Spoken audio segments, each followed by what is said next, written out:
Bueno, estamos en Juan capítulo 6, el Evangelio de Juan capítulo 6, y por ahí a partir de el versículo 60, ¿verdad? Bueno, desde antes el Señor está dándoles algunas verdades, a partir del versículo 25 les habla de cómo es que Él es el pan de vida, cómo es que Él está controlando todo lo que sucede en el universo, y hay una respuesta que vamos a ver que dan algunos que pues no creían en todo lo que el Señor les estaba diciendo porque lo consideraban incluso ofensivo, y otros, ¿verdad?, los 12 discípulos, que van a dar una respuesta completamente diferente. Los primeros no aceptaban lo que el Señor les estaba diciendo porque ellos no veían que Jesucristo fuera el Mesías que ellos habían concebido, que ellos habían estado esperando. Su idea era la de un Mesías libertador de todos sus enemigos terrenales, un Mesías que los quitara de la opresión romana, un Mesías que se sentara en el trono de David y Salomón y los gobernara. Pero ahí en Juan 6:66 se nos dice que muchos de sus discípulos dejaron de seguirlos. Hay una distinción entre los discípulos en general y los 12 discípulos. Vean Juan 66, Juan 6:66. Dice ahí: desde entonces muchos de sus discípulos volvieron atrás y ya no andaban con él. Cualquiera podría esperar que después de que vieron los milagros del Señor en primera fila, que no fueron algo que recibieron de oídas, sino que vieron con claridad lo que el Señor estaba haciendo. Imagínense ver la alimentación de los 5,000, ver la multiplicación de los panes y los peces, las sanidades que ha hecho ya, el paralítico en el estanque de Betesda, los diálogos que ha tenido con Nicodemo, con la mujer samaritana. Todo eso estaba envuelto de prodigios y señales que él estaba haciendo, pero ellos simple y sencillamente decidieron ya no seguirlo. Pero ¿qué fue lo que provocó todo esto? El Señor conocía perfectamente lo que había en su corazón.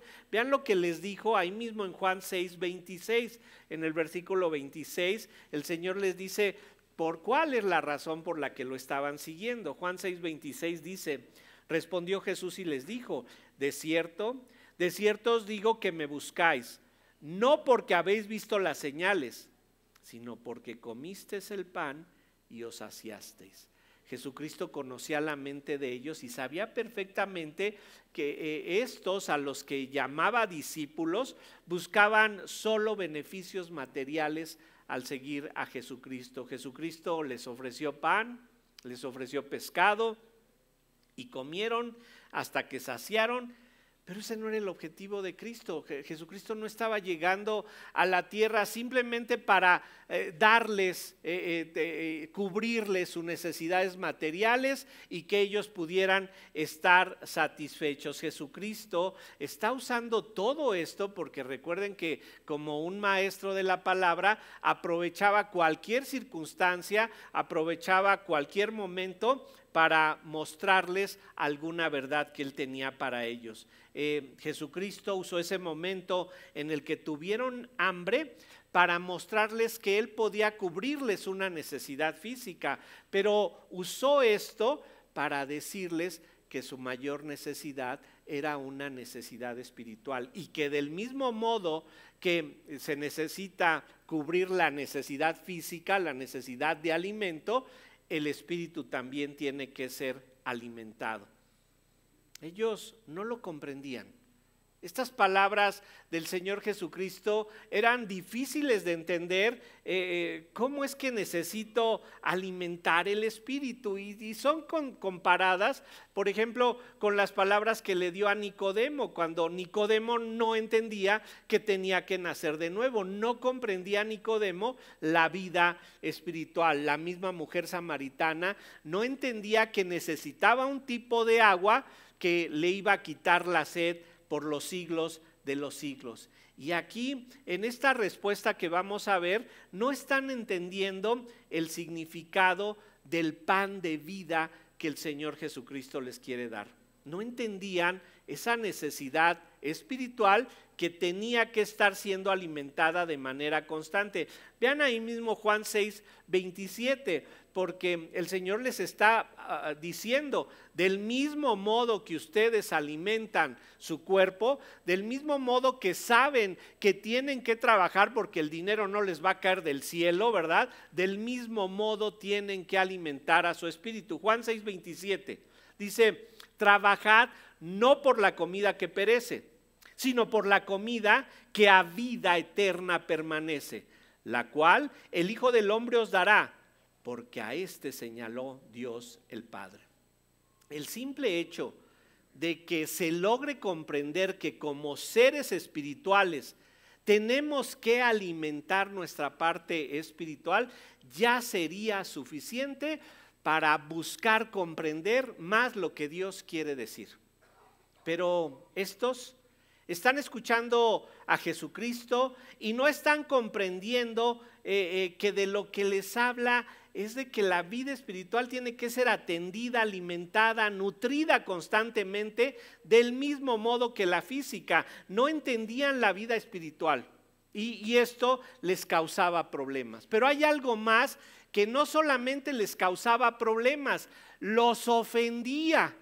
Los ofendía porque no lograban entender estas palabras tan profundas de parte del Señor. Vean ahí mismo Juan 6:44. Juan 6:44 los ofendió porque les está diciendo, mira, ustedes no pueden venir a mí y aceptar lo que yo les digo. Ustedes no pueden venir por su propia iniciativa.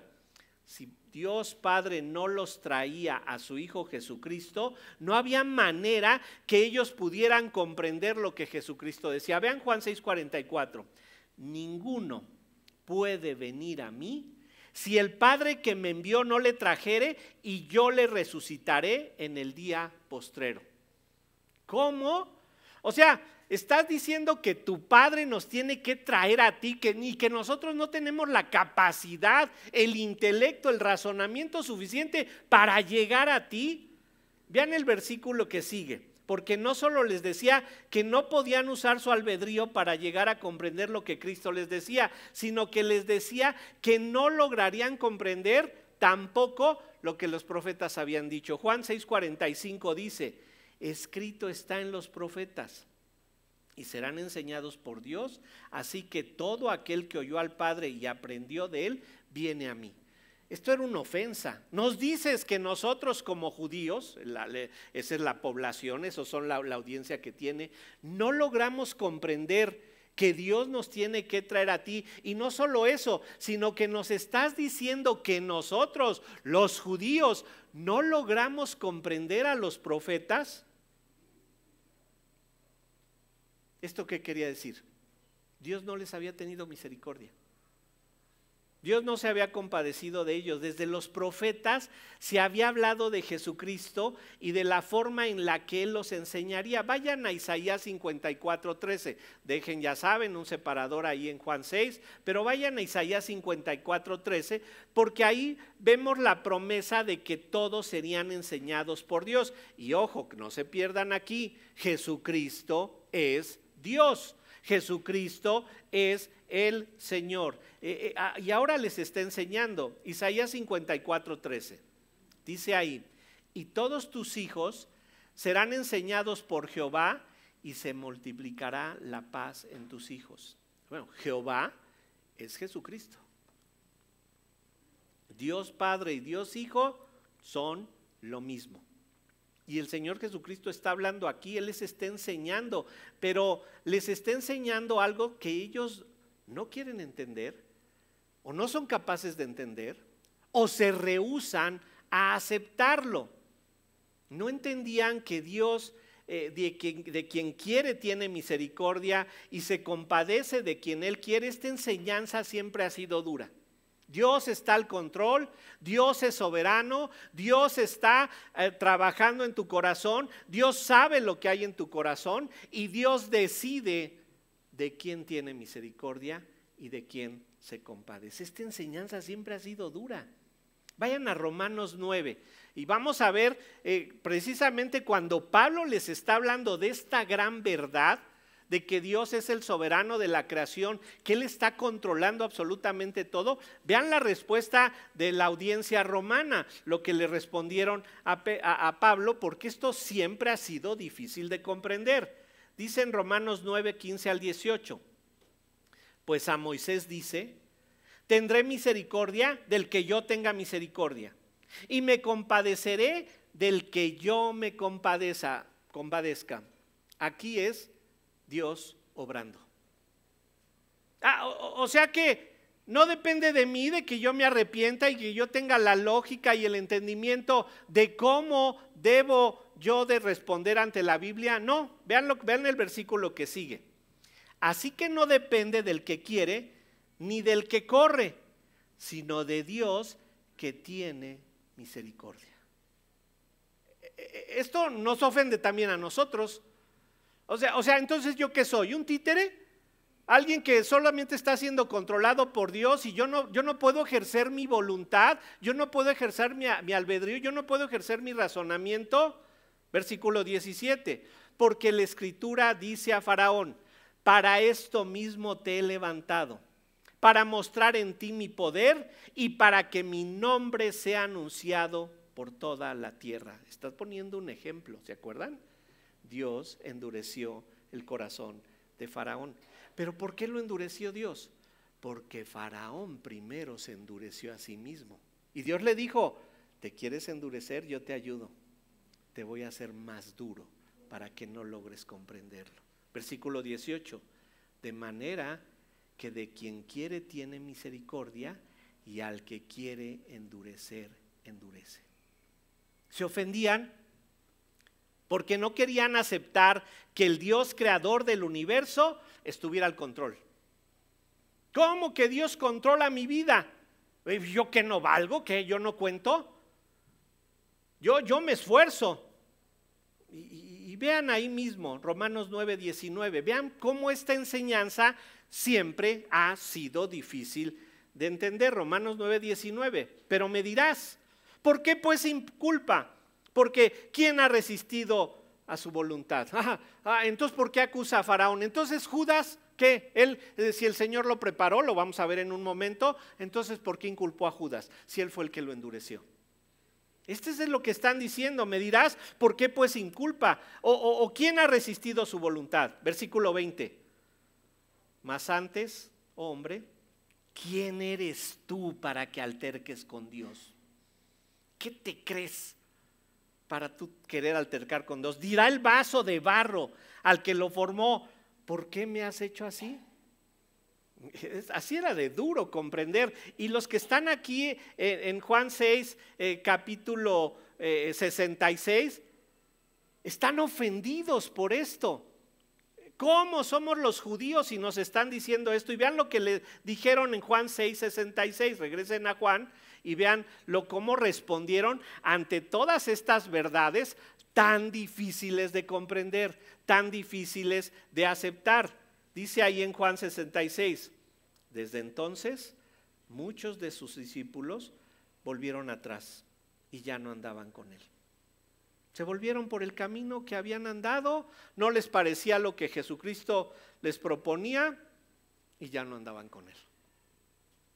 Dura es la palabra que nos das, duro es aceptar esto. Y miren, la soberanía de Dios y la responsabilidad humana coinciden cuando comprendemos primero quiénes somos nosotros y quién es Dios. Ellos no aceptaban esto. Vean lo que les dijo en Juan 6:44. Juan 6:44. Ninguno puede venir a mí si el Padre que me envió no le trajere y yo le resucitaré en el día postrero. No se trata de ti, se trata de Dios. Este concepto no lo comprendían, pero porque no entendían a Dios. Y esto es una verdad. Si tú tienes un mal concepto de Dios, vas a tener un mal concepto de la vida. En contraste, los que respondieron, estos discípulos en general, tenemos la respuesta de los 12 discípulos, del grupo de los 12, que es la que vamos a analizar en un momento. Un mal concepto de Dios es un mal concepto de la vida. Si tú no entiendes a Dios, tampoco entiendes tu vida.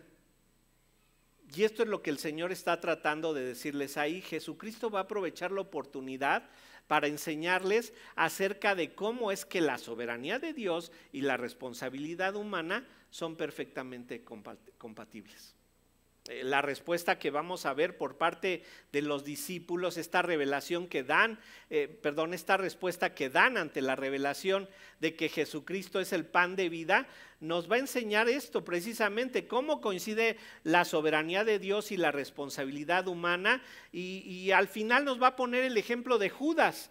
Al final va a hablar de Judas y cómo Judas tuvo una responsabilidad propia, a pesar de que el Señor en su soberanía había planeado a un Judas, a alguien que lo iba a traicionar. Vamos a ver pues entonces esta explicación, la coincidencia perfecta de la soberanía de Dios con la responsabilidad humana, y después el ejemplo de Judas, para que nosotros aprendamos a someternos más a Dios y a su palabra. Vamos a leer los últimos versículos, Juan 6, 67 al 71. Juan 6, 67 al 71. Dijo entonces Jesús a los 12: ¿queréis acaso iros también vosotros? Respondió Simón Pedro: Señor, ¿a quién iremos? Tú tienes palabra de vida eterna, y nosotros hemos creído y conocido que tú eres el Cristo, el Hijo del Dios viviente. Jesús les respondió: ¿no os he escogido yo a vosotros los 12? ¿Y uno de vosotros es el diablo? Hablaba de Judas Iscariote, hijo de Simón, porque este era el que le iba a entregar y era uno de los 12. Vamos a ver entonces cómo coincide la soberanía de Dios y la responsabilidad humana, versículos 67 al 69. Y vean, primero la responsabilidad humana, versículo 67. Dijo entonces Jesús a los 12: ¿queréis acaso iros también vosotros? Estos 12 son diferentes a los discípulos del versículo 66. Vean cómo dice en el 66, desde entonces muchos de sus discípulos volvieron atrás. Habla de los discípulos en general, los que estuvieron en la alimentación de los 5,000 allá cerca del mar de Tiberias, y luego lo acompañaron hasta Capernaum, algunos en barca, y es el suceso donde el Señor caminó sobre el agua. Pedro le dice: invítame a caminar contigo, y cuando pierde el enfoque del Señor Jesucristo se hunde. Llegan a Capernaum, lo vienen siguiendo porque les pareció muy bien que los hubiese alimentado, pero en Juan 6:66 se fueron. Ya no les gustó. Y ahora les dice a los 12: ¿también ustedes tienen la intención de marcharse? La Nueva Biblia de las Américas dice de esta manera: ¿acaso también ustedes quieren irse? Ya hemos afirmado varias veces, muchas veces, que Jesucristo, que Dios mismo, conoce el corazón de cada persona, por lo que aquí podemos saber que Jesucristo sabía cuál sería la respuesta de ellos. Pero ellos tenían que expresarla. Ellos tenían que decir por sí mismos. Y miren, así es la elección. Les he dicho, ninguno de ustedes llegó a la iglesia diciendo: yo fui elegido antes de la fundación del mundo, ya llegué a la iglesia, ¿dónde está mi lugar? Nadie. Todos creemos que nosotros llegamos aquí por nuestra propia voluntad. Algunos posiblemente hasta llegamos forzados, ¿verdad? Alguien nos invitó, nos obligó a venir, y entonces nos dimos cuenta que Dios nos estaba buscando, pero no sabíamos que Dios nos había elegido desde antes de la fundación del mundo. Así es la elección, el Señor elige, pero tú tienes la obligación de expresar tu compromiso con Él. Desde la perspectiva divina, alguien responde al evangelio porque Dios lo eligió. Pero desde la perspectiva humana, cada uno tiene que elegir voluntariamente sin que se sienta obligado por nada. ¿Por qué venimos a la iglesia? ¿Por qué seguimos a Cristo? Aunque cocinan muy bien ahí en la cafetería, no venimos por el alimento. No venimos porque hay pan y peces ahí. Venimos voluntariamente. Nadie nos obliga a venir, nadie nos forza a venir.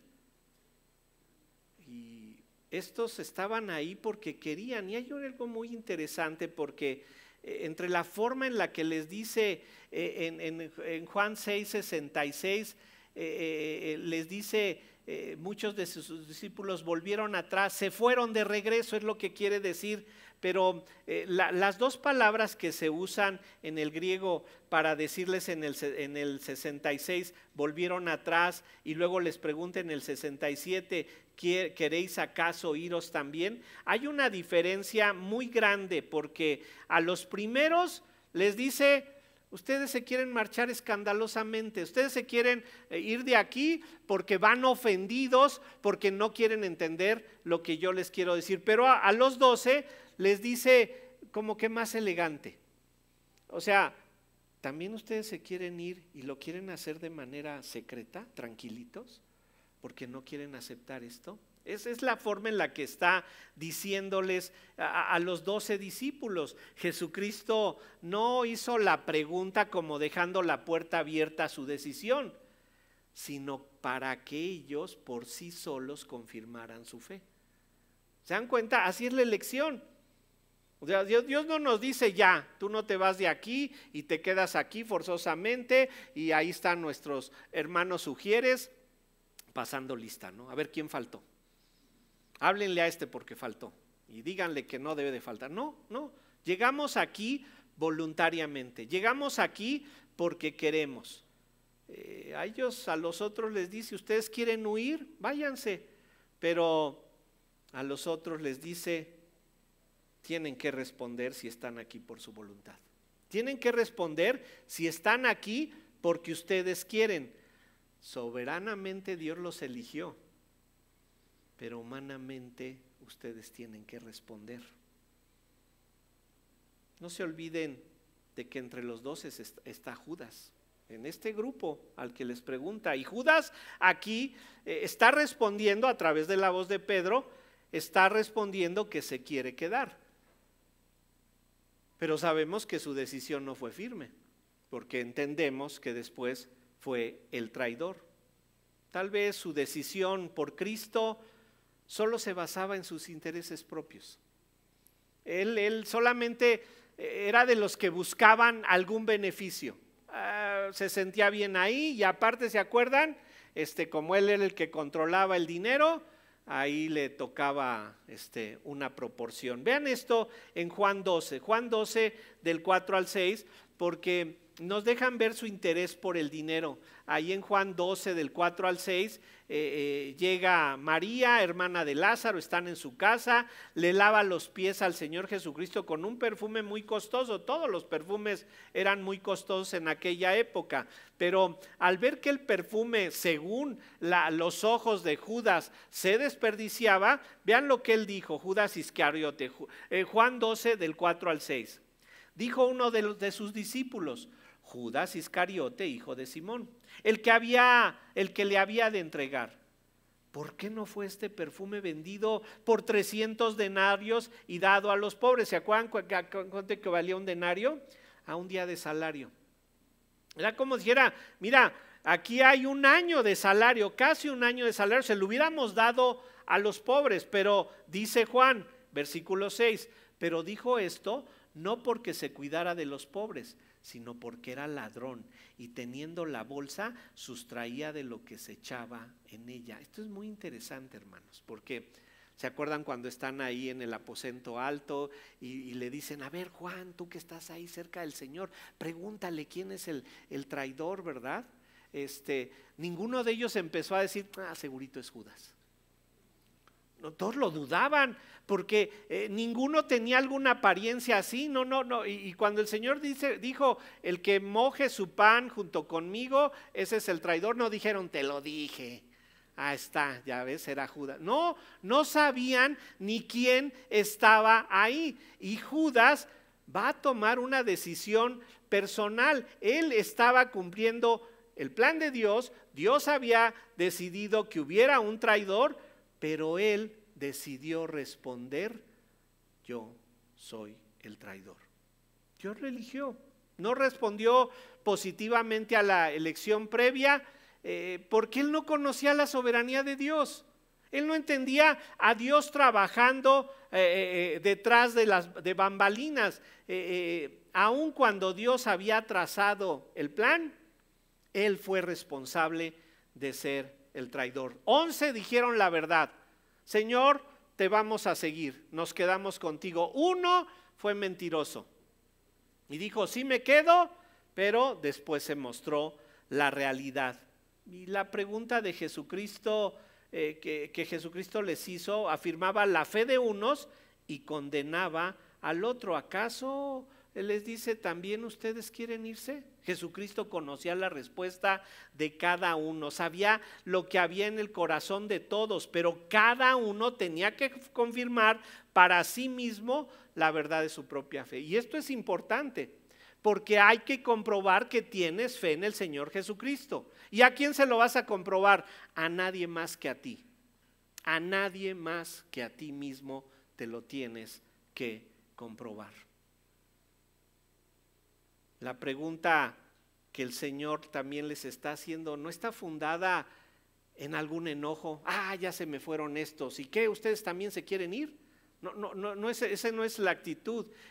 No se trataba de un enojo de parte del Señor, sino de una confirmación. ¿Dices que me sigues? Confírmalo. ¿Dices que me amas? ¿Dices que me quieres seguir? Confírmalo. Va a empezar con tu boca, pero esto se va a confirmar con el paso de los años. Al final de 3 años, ¿verdad?, el del ministerio del Señor Jesucristo, ¿dónde van a estar cada uno de estos? Lo abandonaron en la cruz, pero vemos algo, que después de la cruz, Pedro fue confirmado, los 11 apóstoles fueron confirmados, pero se mostró la verdad de uno. Ese era el traidor y él fue y se ahorcó. No basta con decir: creo en Cristo. Tu vida tiene que comprobarlo con tus hechos. Por eso nosotros decimos que el tiempo y la verdad van de la mano. Te vas a ver al tiempo. Esto no es la carrera de los 100 metros, esto es el maratón y multiplicado por 1000. O sea, la carrera dura toda la vida y el premio, la meta, el supremo llamamiento, le llamaba Pablo, es en la eternidad. Pero aquí tiene que empezar con su boca. Y tiene que coincidir con esa soberanía de Dios que se desconoce, No sabemos que la soberanía de Dios está actuando hasta que esta sucede. ¿Por qué sigues en la iglesia? Porque esa elección fue real y fue de parte de Dios, no tuya. Nosotros tenemos que entender cómo es que esto coincide y vamos a ver, ya vimos, Dios está obrando, Dios está en la elección y en un momento vamos a ver cómo se reafirma. Pero ahora vean cómo coincide con el reconocimiento humano. Ellos tenían que decirlo. Vean el versículo 68, Juan 6:68. Le respondió Simón Pedro: Señor, ¿a quién iremos? Tú tienes palabras de vida eterna. Les está diciendo: ¿se quieren ir?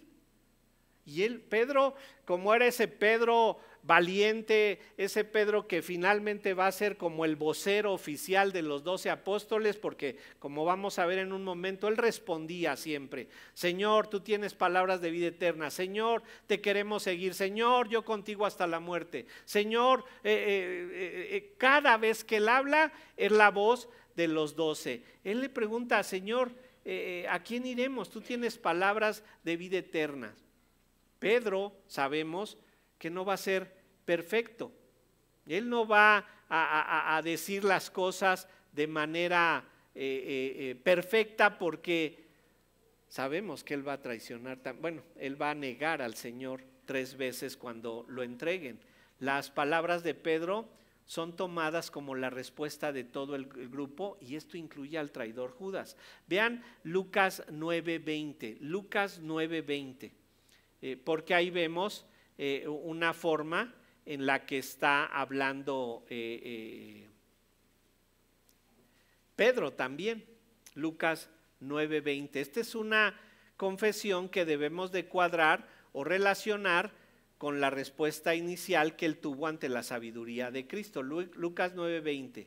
Él les dijo: ¿y vosotros ¿quién decís que sois? Entonces respondió Pedro y dijo, el Cristo de Dios. Pero esto es muy congruente con lo que él ya había dicho. Regresen a Juan, pero vayan ahora al capítulo 1, porque les decía hace un momento, el Señor conoce el corazón de todos como conocía el corazón de Pedro. Y vean ahí en Juan capítulo 1, versículo 42. Esta es la soberanía de Dios en la elección de Pedro y cómo Pedro no sabía que el Señor ya lo tenía en su mente, que él ya lo conocía. Pero ahí vamos a ver entonces la unión entre la soberanía de Dios y la responsabilidad humana. Juan 1:42. Andrés, hermano de Simón Pedro, era uno de los dos que habían oído a Juan y habían seguido a Jesús. Este halló primero a su hermano Simón y le dijo, hemos hallado al Mesías, que traducido es el Cristo. Y le trajo a Jesús. Y mirándole Jesús dijo, tú eres Simón, hijo de Jonás, tú serás llamado Cefas, que quiere decir Pedro.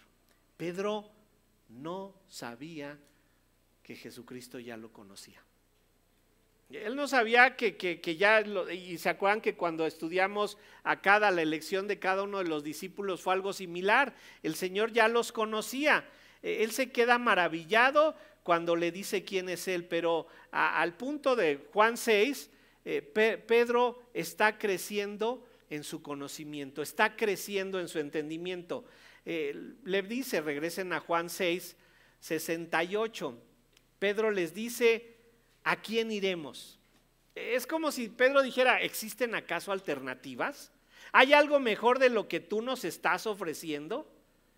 Quiere decir que al menos comprendió correctamente lo que dijo en Juan 6:63. Vean lo que fue lo que les dijo en Juan 6:63. El Espíritu es el que da vida, la carne para nada aprovecha. Las palabras que yo os he hablado son espíritu y son vida. Cuando Pedro dice, ¿a quién iremos? Quiere decir que comprendió claramente esto. Y ahí viene que si tú logras comprender esta declaración de la manera que Pedro la comprendió, ¿sabes qué? Tu hambre por la palabra va a crecer. Si sabes que aquí es donde hay palabras de vida eterna, aquí está el instructivo de vida, aquí está todo lo que necesitas para vivir la vida que tú estás deseando. Esa vida que tú deseas, aquí están las instrucciones para vivirlas. ¿Qué hay que hacer? Ver la palabra de Dios, alimentar nuestro espíritu con la palabra de Dios, para que entonces esa vida espiritual que todos tenemos se fortalezca y crezca. Solo las palabras de la Biblia son suficientes para que tú logres vivir la vida que tú mismo estás deseando. Solo sometiéndote a las palabras de la Biblia, tu vida cambiará para que vivas en la búsqueda de agradar a Dios y no en la búsqueda de agradarte a ti mismo. Pedro pudo reconocer que lo que Jesucristo decía era verdad desde que le dijo que lo conocía. Pero esta comprensión la debemos de tener nosotros. Dios y Jesucristo nos conocen desde antes de la fundación del mundo, nos conocen desde el vientre de nuestra madre, o como dice David, nos conocen desde que éramos embrión. Por eso Pedro le dice, tú tienes palabras de vida eterna. Que nunca se nos olvide que Jesucristo es Dios. A veces pareciera que a pesar de que creemos en la Trinidad y que creemos en el homoiousios, ¿no?, que los dos son de la misma sustancia, eso quiere decir homoiousios, a pesar de que creemos que son exactamente lo mismo Jesucristo y Dios, se nos olvida que Jesucristo es Dios, porque todo lo que Jesucristo habló es palabra de Dios. Y por lógica, todo lo que está en el Antiguo Testamento es palabra de Dios, de tal manera que cuando estamos abriendo la palabra, estamos escuchando la voz de Dios. Y quítale mi humanidad de ahí, porque yo lo que estoy haciendo es explicarte un versículo de la Biblia. Yo no te estoy dando mi opinión, yo no te estoy dando mi experiencia, yo no te estoy dando alguna historieta que por ahí se escuchó muy bonita. Estamos hablando de la palabra de Dios, esta palabra que nos llena la vida para vivir el gozo. Vayan a Juan 12, 49, 50 para que vean cómo es que las palabras de Cristo son las palabras de Dios y todo lo que tenemos en la Biblia son las palabras de Dios. Juan 12, 49 y 50. Juan 12, 49 y 50. Dice ahí: porque yo no he hablado por mi propia cuenta. El Padre que me envió, Él me dio mandamiento de lo que he de decir y de lo que he de hablar, y sé que su mandamiento es vida eterna. Así pues, lo que yo hablo, lo hablo como el Padre me lo ha dicho. Jesucristo tampoco vino a decir las palabras de hombre que se le ocurrieron. No vino a hablarnos de carpintería, ¿no? Que como era su experiencia, la carpintería, ¿verdad? Era hijo de José el carpintero, pues no vino a hablarnos de eso, no nos dijo, tengo una experiencia muy bonita que contarles.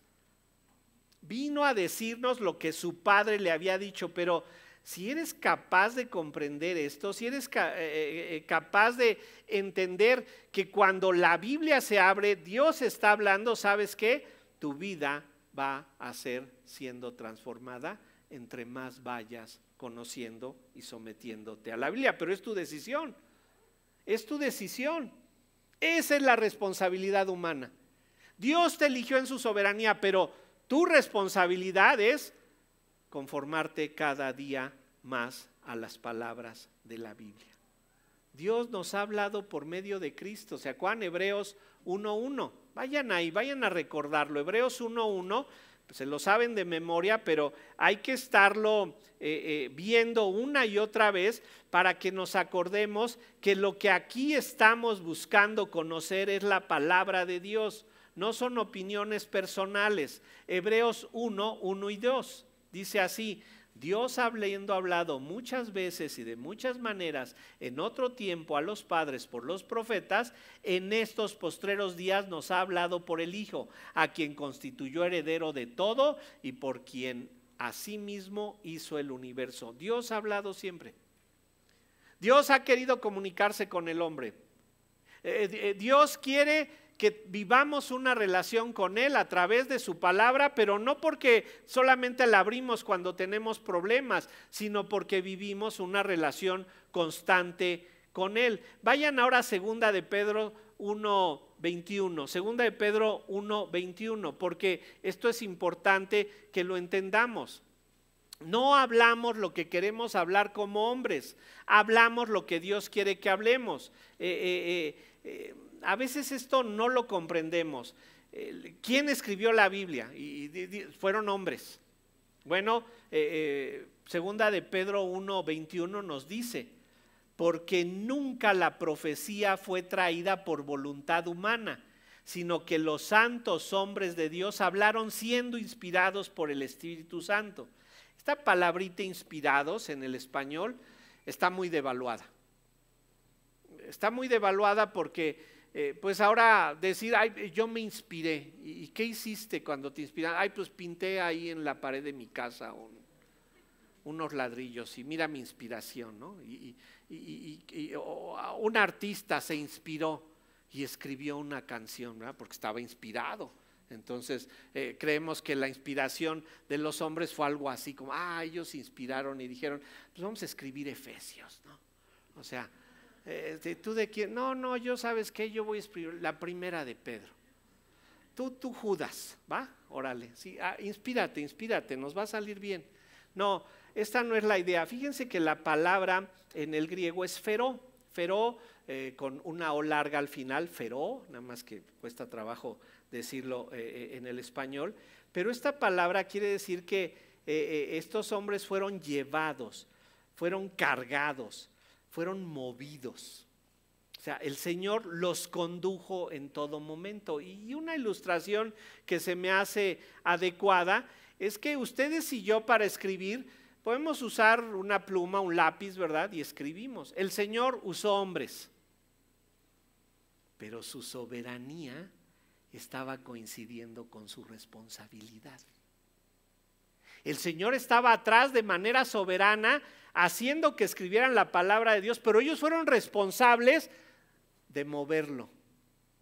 Este es también cómo coincide la soberanía de Dios con la responsabilidad humana. Entonces, cuando Pedro le dice ahí en Juan 6, 68, ¿a quién iremos?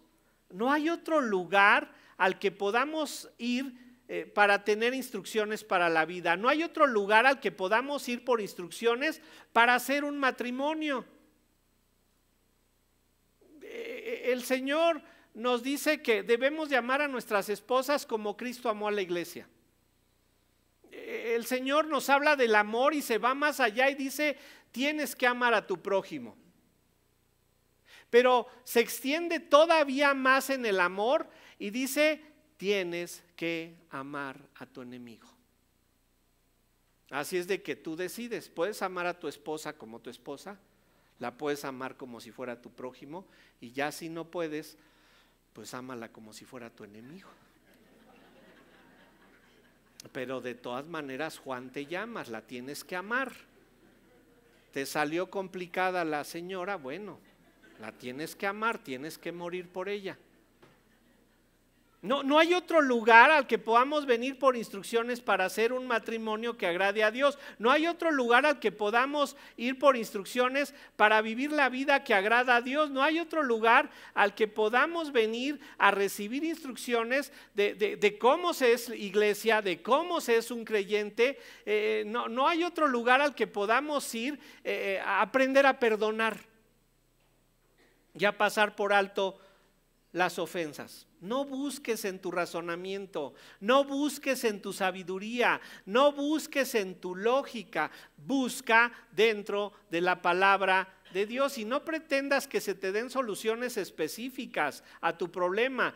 Donde veas que alguien perdonó en la Biblia, es un ejemplo de perdón para ti. Donde veas un ejemplo de obediencia en la Biblia, es un ejemplo de obediencia para ti. Donde veas un ejemplo de castigo por el pecado en la Biblia, es un ejemplo para que tú tengas las fuerzas para poder huir de tu pecado. Y ahorita que hablamos de Judas, preocúpate porque tú no vayas a ser uno. La Biblia en cada uno de sus versículos tiene una verdad, un principio que se aplica directamente a cada detalle de tu vida. Pero vean, estamos viendo cómo coincide la soberanía de Dios con la responsabilidad humana. Y vean cómo sigue la respuesta aquí de los apóstoles en la voz de Pedro. Les dice, ¿a quién iremos? Tú tienes palabras de vida eterna. Y en el 6:69 dice, y nosotros hemos creído y conocemos que tú eres el Cristo, el Hijo del Dios viviente. Nosotros hemos creído que tú eres el Cristo. Nosotros conocemos que tú eres el Cristo. Hemos creído, es decir, que desde que tuvieron contacto con Él, creyeron y continúan creyendo. Están describiendo su estado actual. Seguimos creyendo desde el principio. Y Juan usa estas palabras, creer y conocer, como un sinónimo que da certeza, como la del Padre y del Hijo. Vean Juan 17:25. Juan 17:25, para que entendamos mejor lo que Juan trata de describir. Juan 17:25. Dice ahí, Padre justo, el mundo no te ha conocido, pero yo te he conocido. Y estos han conocido que tú me enviaste. ¿Se dan cuenta la transferencia del conocimiento? El mundo no te conoce, pero yo te he conocido, Padre e Hijo. Y estos han conocido por medio de las señales, por medio del testimonio de Cristo, por medio de sus palabras, ellos han conocido que tú me enviaste. Esto es de suma importancia. Cuando conocemos a Cristo, estamos conociendo al Padre. El Padre, la primera persona de la Trinidad, es conocida por medio de Cristo. Y nosotros conocemos a Cristo. Ahí está la responsabilidad humana. Dios te eligió, no lo dudes. Lo hizo desde antes de la fundación del mundo, es cierto, por eso estás aquí. Pero tienes una responsabilidad. Y esa responsabilidad es crecer en este conocimiento. Y le dice también ahí Pedro, ¿verdad? En Juan 6:69, conocemos que tú eres el Cristo también, el Hijo del Dios viviente. Cuando decimos que lo conocemos, hay implicaciones muy poderosas. No es nada más conozco al Señor y ya. Vayan a Primera de Juan 2:4, Primera de Juan 2:4. Primera de Juan 4:8, Primera de Juan 4:8.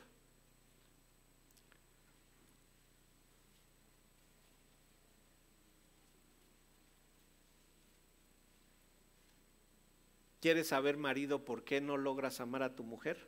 Aquí está. El que no ama no ha conocido a Dios, porque Dios es amor. ¿Por qué no amas a los hermanos? ¿Por qué no amas el servir a Dios? No has conocido a Dios. Entonces se dan cuenta, no es nada más decir conozco a Cristo. Soberanía de Dios, Él te eligió. Responsabilidad humana, tú tienes que amar. Ahora sí, 1 Juan 2:4. Vean la responsabilidad que tiene el decir conozco a Dios, conozco a Jesucristo. El que dice, 1 Juan 2:4, el que dice yo le conozco y no guarda sus mandamientos, el tal es mentiroso y la verdad no está en él. Pero el que guarda su palabra, en este verdaderamente el amor de Dios se ha perfeccionado. Por esto sabemos que estamos en él. ¿A quién le tienen que comprobar que son obedientes? A ustedes mismos. ¿A quién le tienen que comprobar que aman? A ustedes mismos. Porque eso les da la certeza de su elección. Entonces, la declaración de Señor, hemos creído y conocido que tú eres el Cristo, es una declaración de obediencia, es una declaración de sumisión, es una declaración de perfeccionamiento continuo. La fe humana se tiene que demostrar, no es algo imperceptible o intangible, es algo que se tiene que demostrar cada día. Tu fe tiene que crecer y ojo, no estamos diciendo que debe de tener una secuencia igual en todos, pero si tu fe, la que tengas, no crece, algo anda mal en tu vida. No es algo que sea mágico, es algo que tú mismo puedes evaluar. ¿Qué tan cerca estás de Dios continuamente?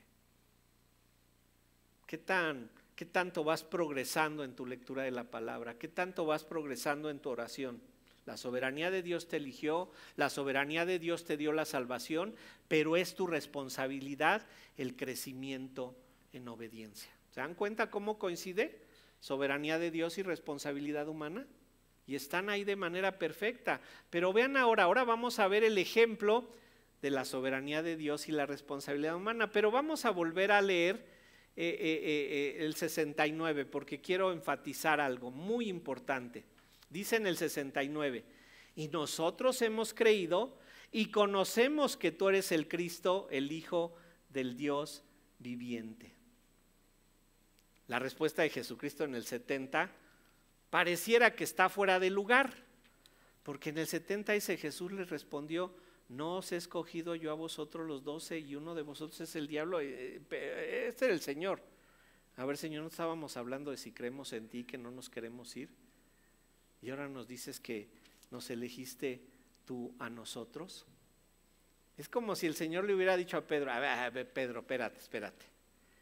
¿Qué es eso de nosotros hemos creído y conocido que tú eres el Cristo? ¿Qué no acaso yo fui el que los elegí a ustedes? Es lo que está pasando aquí. No te sientas mucho porque dices yo he creído y yo he conocido.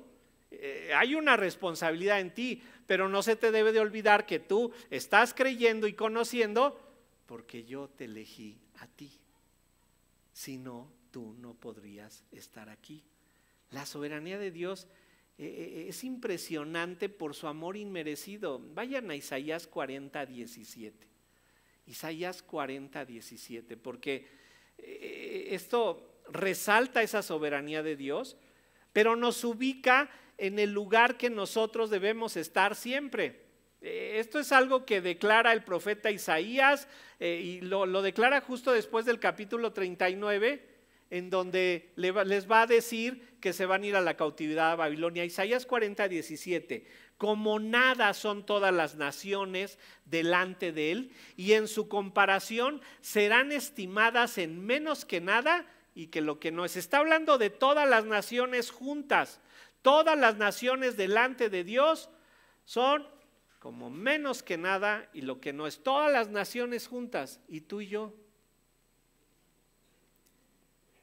O sea que el que te dijo que no somos nada, te mintió. Somos menos que nada y lo que no es. O sea que si tú te creías nada, estabas de soberbio y orgulloso.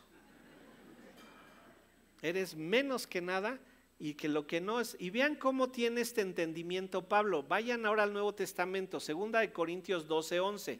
2 Corintios 12:11. Dice ahí en 2 Corintios 12:11.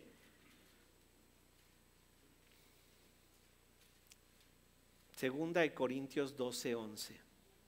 Me he hecho un necio al gloriarme. Vosotros me obligasteis a ellos, pues yo debería ser alabado por vosotros, porque nada he sido menos que aquellos grandes apóstoles, aunque nada soy. El apóstol Pablo dice: yo no soy nada. Vean ahora 1 Corintios 15, vayan a un libro antes, 1 Corintios 15, 9 y 10. 1 Corintios 15, 9 y 10. Y vean que esto es una verdad en Pablo, una verdad que nosotros debemos de replicar, que nosotros debemos de comprender claramente. No somos nada. 1 Corintios 15, 9 y 10. Dice ahí: porque yo soy el más pequeño de los apóstoles, porque no soy digno de ser llamado apóstol, porque perseguía la iglesia de Dios. Pero por la gracia de Dios soy lo que soy. Y su gracia no ha sido en vano para conmigo. Antes he trabajado más que todos ellos, pero no yo, sino la gracia de Dios conmigo. Pablo sabía: yo solo fui un instrumento en las manos de Dios. Hubo una responsabilidad como la de Isaías. ¿Se acuerdan la pregunta que le hace el Señor Isaías? ¿A quién mandaremos? ¿Y qué dice Isaías? Heme aquí. Responsabilidad humana. Si has sido elegido por Dios, tienes una responsabilidad muy grande. Miren, no hay nada dentro de nosotros que haya valido la pena la muerte de Jesucristo en la cruz. No valíamos nada. 0.00000 al infinito, 1. Nada. Y el Señor murió por nosotros. Como ya dije aquí, Pedro está tomando la iniciativa de los 12 y le dicen: tú tienes palabra de vida eterna, nosotros hemos creído y conocido. Pero Jesucristo le tiene que recordar que no tiene nada de qué jactarse. Si lo tenías que hacer, es tu responsabilidad, Pedro, pero el que te escogió fui yo. Pedro está registrado diciendo esto en muchos de los evangelios. Se los leo rápido. Mateo 16:16, respondiendo Simón Pedro dijo: tú eres el Cristo, el Hijo del Dios viviente. Marcos 8:29, entonces él les dijo: ¿y vosotros quién decís que soy yo? Respondiendo Pedro le dijo: tú eres el Cristo. Lucas 9:20, él les dijo: ¿y vosotros quién decís que sois? Entonces respondiendo Pedro dijo: el Cristo de Dios. Con estas declaraciones de Pedro, diríamos: ay, Pedro no puede dudar. Pues 3 veces negó al Señor. Tú y yo somos más débiles que él. Pero ¿esto qué nos enseña? Que la elección no elimina la responsabilidad humana. Tú tienes que responder positivamente al llamado que Dios te hace, si en verdad has sido elegido. Porque si te crees elegido y no amas a la iglesia y no amas a los hermanos, el amor de Dios no está en ti. Y entonces no has conocido a Dios. Pablo se decía a sí mismo: no soy nada. Y aquí vemos a un Pedro con una firmeza que yo le puse una firmeza muy débil. ¿Por qué va a negar al Señor después de hacer todas estas declaraciones? Entonces no basta con saber que Dios y Jesucristo nos eligieron. Nuestra firmeza depende de nuestra fe, de nuestro conocimiento, de nuestro entendimiento de la palabra. pero del mismo modo que la fe de Pedro creció y creció para mantenerlo como el líder de los 12, para hacer que él ocupe 8 capítulos de Hechos como algo muy importante, para que haya escrito primera y segunda de Pedro, quiere decir que creció su fe, se tropezó, cayó, se levantó y siguió adelante. Del mismo modo, Pablo corrió la carrera de la fe, peleó la buena batalla de la fe y prosiguió hacia la meta del supremo llamamiento de Dios. Nosotros podemos igual, porque ¿saben qué? El mismo Espíritu que obró en Cristo para resucitarlo de los muertos es el mismo Espíritu que ustedes y yo tenemos. Y nosotros tenemos una responsabilidad, tenemos que responder ante esa elección divina. Les dice el Señor poniendo ya el ejemplo final: uno de vosotros es el diablo. Versículo 71, Juan 6:71. Hablaba de Judas Iscariote, hijo de Simón, porque este era el que le iba a entregar y era uno de los 12. Dice Lucas 22:22. A la verdad, el Hijo del Hombre va según lo que está determinado. Pero ay de aquel hombre por quien es entregado. El Señor tenía un plan. Jesucristo iba a morir en la cruz.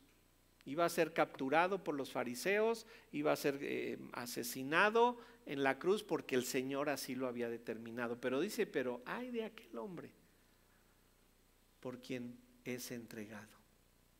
Debemos de tener mucho cuidado de no hacer a Dios el autor del mal de Judas. Él decidió por sí mismo, a pesar de que el plan de Dios había determinado que esto sucediera. Pero tú decides si adoptas el papel de un Judas o adoptas el papel de los otros 11 discípulos que murieron de maneras muy terribles a causa de su fe. Es la decisión de nosotros y esa es la responsabilidad humana. Satanás está trabajando siempre tras bambalinas y esas imágenes caricaturescas de el diablito y el angelito que aparecen ahí, pues pueden ser mucha verdad. ¿Se acuerdan cuando Pedro le dice al Señor, que le dice, pues ya me van a matar, me van a capturar? Y Pedro le dice al Señor, no, que no te suceda eso, ahorita vamos a hacer algo. Y ahí en Mateo 16:23 vemos que el Señor comprendió que Pedro estaba siendo o intentando ser manipulado por Satanás y le dice en Mateo 16:23, pero él volviéndose dijo a Pedro, quítate de delante de mí, Satanás, me eres tropiezo porque no pones la mira en las cosas de Dios sino en las cosas de los hombres. Responsabilidad humana. Hay una respuesta que tú debes de tener. Y si tú decides tener una respuesta superficial, ligera, duda de tu elección. Duda de tu elección. Tienes que crecer, tienes que elevarte más y más y más en tu dependencia de Dios. Vean finalmente que Judas tuvo su responsabilidad. Nuestro Señor estuvo al control de todo, como hoy está al control de todo. Judas Iscariote no se salió del control de Dios. Él en su plan perfecto, Dios había determinado que hubiera alguien así, pero Judas decidió tomar el rol, como cuando Isaías dijo, heme aquí, envíame a mí. Pareciera que Judas hubiera dicho, yo soy el traidor, yo soy el que lo entrega, porque él tuvo una responsabilidad. La responsabilidad que tenemos es grande ante la soberanía de Dios. No es decir Dios es soberano, Dios controla todo y pues, tranquilos, no pasa nada. No, ahora eres responsable. Ahora tienes que manifestar que crees en ese Dios soberano y que estás respondiendo en obediencia porque esa elección fue una verdad total en tu vida. Nuestra responsabilidad es reconocer que no hay otro lugar al que podamos ir a encontrar la sabiduría que solamente Dios tiene. No busques en tu razonamiento, no busques en tu lógica, no busques en la motivación personal, no busques en la psicología. ¿Quieres desgastarte en algo? Ven a conocer a Dios. para que tu vida sea transformada y puedas vivir la vida que tanto deseas. Inclinemos nuestro rostro. Señor, gracias porque tú nos has dado tu Espíritu para que podamos comprender tu palabra. Y Señor, te rogamos que cada día la podamos poner más en práctica. Tus verdades a veces son duras, difíciles de comprender, pero entendiendo esa responsabilidad que tenemos, hemos de esforzarnos para lograrlo. Señor, queremos rogarte que nos ayudes, porque la carne es débil y muchas veces nuestro cuerpo se opone a ella. Pero Padre, sabiendo que tenemos el poder de tu Santo Espíritu en nosotros, es que lo hemos de lograr. Es en Cristo Jesús que oramos, Padre. Amén.